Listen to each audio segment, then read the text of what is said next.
حدیث میں آتا ہے رسول اللہ صلی اللہ علیہ وسلم ایک مرتبہ سحری کر رہے تھے اور رسول اللہ صلی اللہ علیہ وسلم کے ساتھ حضرت علی رضی اللہ تعالی عنہ بھی موجود تھے اور دو صحابہ بھی موجود تھے۔ رسول اللہ صلی اللہ علیہ وسلم کے پاس حضرت بلال رضی اللہ تعالی عنہ آئے اور کہنے لگے یا رسول اللہ سحری کا وقت ختم ہو چکا ہے، سحری کا وقت ختم ہو چکا ہے۔ اور اتنی بات کہہ کے حضرت بلال رضی اللہ تعالی عنہ اذان دینے کے لیے چلے گئے مسجد نبوی کے اندر۔ جب مسجد نبوی میں پہنچے اذان دینے لگے، ان کو خیال آیا کہ ایک مرتبہ رسول اللہ صلی اللہ علیہ وسلم کو دوبارہ جا کے دیکھ لوں کہ وہ دوبارہ سحری تو نہیں کر رہے۔ رسول اللہ صلی اللہ علیہ وسلم کے پاس جب حضرت بلال رضی اللہ تعالی عنہ آئے اور انہوں نے دیکھا حضور اقدس صلی اللہ علیہ وسلم ابھی بھی سحری کھانے میں مشغول تھے، تو اس وقت حضرت بلال رضی اللہ تعالی عنہ نے فرمایا یا رسول اللہ، اللہ کی قسم سحری کا وقت ختم ہو چکا ہے۔ تو رسول اللہ صلی اللہ علیہ وسلم نے کھانا بند کر دیا، تو حضور نے فرمایا ابھی سحری کا وقت ختم نہیں ہوا تھا، آپ نے قسم کھائی ہے، اس وجہ سے اللہ رب العزت نے آپ کی قسم کی لاج رکھی ہے اور سحری کا وقت ختم ہو چکا ہے اور صبح کی اذان کا وقت شروع ہو چکا ہے۔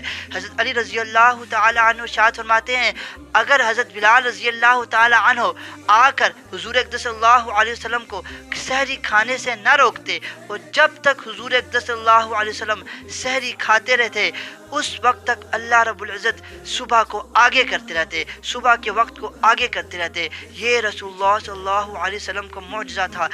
یہ اللہ رب العزت نے اس امت کو ایک اعجاز عطا کیا ہے۔ جو پہلی امتیں تھیں ان کے لیے 24 گھنٹے کا روزہ ہوتا تھا، لیکن رسول اللہ صلی اللہ علیہ وسلم کی رحمت کی برکت سے، رسول اللہ صلی اللہ علیہ وسلم کے فضل کی برکت سے اس امت کے لیے سحری صبح طلوع فجر سے لے کر غروب آفتاب تک یہ صرف روزے کا وقت مقرر کیا ہے۔ میرے محترم بزرگوں اور دوستوں، آپ اندازہ کریں آج ہم رسول اللہ صلی اللہ علیہ وسلم کا اپنے آپ کو عاشق کہتے ہیں۔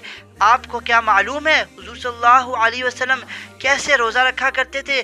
صرف 2 کھجوریں کھاتے تھے اور 1 پانی کا گلاس پیا کرتے تھے۔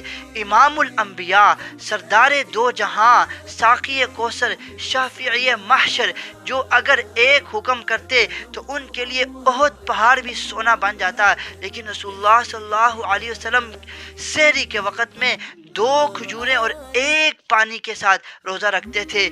آپ اندازہ کریں آج کا مسلمان اپنے آپ کو رسول اللہ صلی اللہ علیہ وسلم کا سچا عاشق کہتا ہے، اس کے پاس وافر مقدار کے اندر سحری کے لیے کھانا موجود ہوتا ہے، لیکن آج کے زمانے کے اندر بہت سے لوگ ایسے ہیں جو روزہ نہیں رکھتے۔ اللہ رب العزت ہم سب کو روزہ رکھنے کی توفیق عطا فرمائے، اور جو افراد روزہ نہیں رکھتے انہیں چاہیے کہ اس رمضان المبارک کے اندر روزوں کا اہتمام کریں۔ اب رمضان المبارک کے ساتھ قرآن مجید کو اللہ رب العزت نے خاص کیا ہے، شہر رمضان الذی انزل فیہ القرآن۔ اللہ رب العزت قرآن میں ارشاد فرماتے ہیں ہم نے رمضان کے مہینے کے اندر قرآن مجید کو نازل فرمایا۔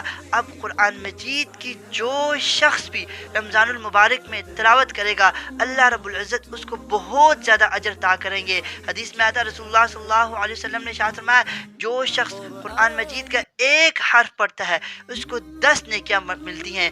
الف لام میم یہ 3 حرف ہیں، اس میں 1 حرف کے بدلے 10 نیکیاں ملتی ہیں اور پورے 3 حروف کے بدلے 30 نیکیاں ملتی ہیں۔ اب رمضان المبارک کے اندر 1 حرف کے پڑھنے سے 700 نیکیاں بن جاتی ہیں۔ اب ہمیں 700 نیکیاں رمضان المبارک میں اس کا فائدہ اٹھانا چاہیے کہ نہیں اٹھانا چاہیے؟ اللہ رب العزت سے دعا ہے اللہ رب العزت ہم سب کو رمضان المبارک کے 1 منٹ کو 1 سیکنڈ کو قیمتی بنانے کی توفیق عطا فرمائے۔ اس کے ساتھ ساتھ میں آپ سے ریکویسٹ کرتا ہوں اگر آپ کو میری ویڈیو اچھی لگی ہے تو میری ویڈیو کو لائک بھی کریں اور میرے چینل کو سبسکرائب بھی کر دیں۔ اللہ رب العزت آپ کو جزائے خیر عطا کرے۔ اللہ رب العزت جو کچھ کہا سنا اس پر عمل کرنے کی توفیق عطا فرمائے۔ وما علینا الا البلاغ المبین۔ ویڈیو میں ہم آج فجر کی نماز کی فضیلت کے